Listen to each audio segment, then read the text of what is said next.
ৰাতিপুৱাৰ একাপ চাহে বৃদ্ধি কৰিছে নেকি স্বাস্থ্যৰ বিপদ দৈনিক কিমান কাপ চাহ স্বাস্থ্যৰ বাবে যথেষ্ট গাখীৰ চাহ খোৱাৰ সঠিক সময় জানেনে চাহ প্ৰিয়সকলৰ বাবে গুৰুত্বপূৰ্ণ তথ্য প্ৰতিজন ভাৰতীয়ৰে হয়তো চাহ প্ৰিয় বহুতৰে আকৌ ৰাতিপুৱা শুই উঠি গাখীৰ চাহ খোৱাৰ অভ্যাস আছে বিশেষকৈ শীতকালত অধিকাংশ লোকে পুৱা গধূলি সকলো সময়তে কেৱল চাহকে সংগী কৰি লয় কিন্তু ৰাতিপুৱা খালী পেটত গাখীৰ চাহ খালে শৰীৰ কিমান ক্ষতি কৰে আপুনি জানেনে এই অভ্যাসে আপোনাক গুৰুতৰভাৱে অসুখীয়া কৰিব পাৰে গাখীৰ চাহৰ স্বাস্থ্য অপকাৰিতাৰ বিষয়ে আজি কিছু কথা জানো পেটৰ সমস্যা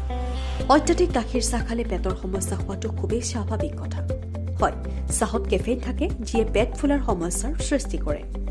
যেতিয়া চাহত গাখীৰ দিয়া হয় তেতিয়া দুয়োটাই গেছ উৎপাদন বৃদ্ধি কৰিব পাৰে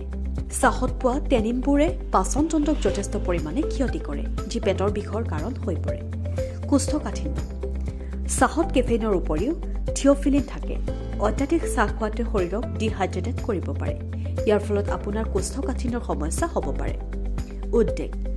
যদি আপুনি অত্যাধিক চিন্তা কৰে বা চাপত থাকে তেনেহলে গাখীৰ চাহ খালে ই আপোনাৰ পৰিস্থিতি অধিক বেয়া কৰিব পাৰে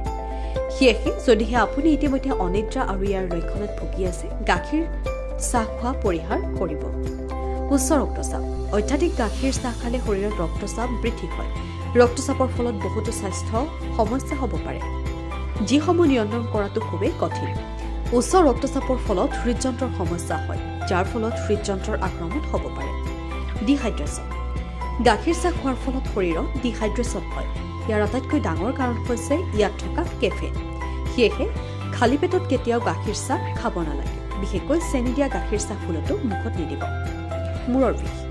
শৰীৰত ডিহাইড্ৰেশ্যনৰ ফলত মূৰৰ বিষ হয় সেয়েহে অত্যাধিক গাখীৰ আৰু চেনি চাহ খোৱা পৰিহাৰ কৰিব লাগে চাহ কেতিয়া খাব লাগে জানেনে ৰাতিপুৱা চাহ খোৱাটো একেবাৰে পৰিহাৰ কৰিব লাগে পুৱাৰ আহাৰ খোৱাৰ কমেও এঘণ্টাৰ পিছত চাহ খাব লাগে আনহাতে যদি সন্ধিয়া চাহ খাবলৈ মন যায় তেন্তে ইয়াৰ সৈতে পাতল জলপান খাব দিনত 1 পৰা 2 বাৰ চাহ খোৱাটোৱেই যথেষ্ট